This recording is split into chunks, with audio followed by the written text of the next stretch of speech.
that.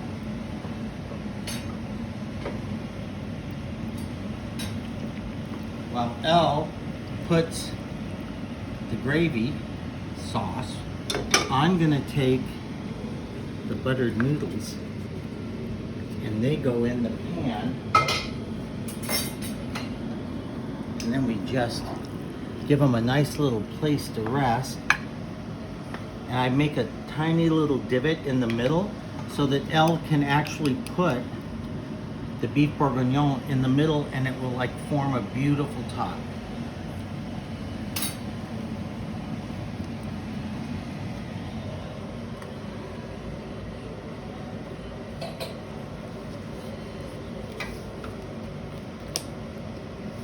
And I'm fine supervising.